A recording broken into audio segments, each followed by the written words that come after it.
Incidents of anti-Black racism shared in Durham Region tonight. Honest and heartfelt conversations were discussed in hope of finding long-term solution to the problems people of color face every day in Durham Region. The more honest they are and open they are about the concerns that they're experiencing here, no matter what it is, the more likely we are to start to come up with solutions. We need to listen, and we need to understand the challenges that exist out there. Come on. Experiences in Durham Region that made headlines many times before, like this past June when a Black elderly couple was tackled to the ground by police and hospital staff outside Lakeridge Ajax Hospital. Why are you hitting it, bro? What are you doing? Or this one last year when a 16-year-old boy was seen in a viral video being beat up by Durham police in Whitby, and many others shared online in a virtual town hall tonight held by Durham Region.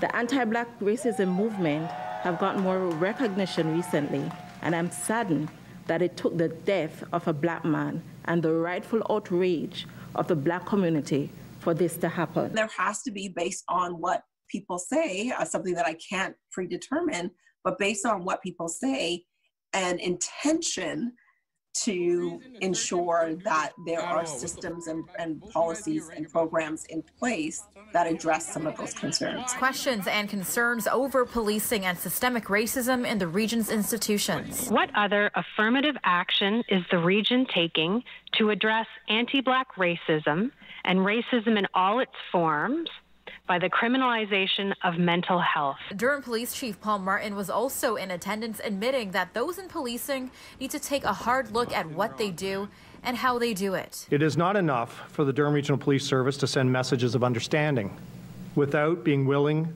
to do that introspection ourselves. The chief facing plenty of criticism. We've got to change the internal mechanisms of the police service so that there's a simple, well-known, accessible process for complaints and feedback directly to the Chief of Police and the Police Services Board. Martin also making promises such as enhancing community consultations and complying race-based data efforts to address systemic racism. In September, we will launch an internal demographic census to give us a snapshot of the composition of our organization in order to identify areas of disproportionality and disparity. The goal is to use the suggestions from the conversations had tonight to create a community safety plan, which will be completed January 2021.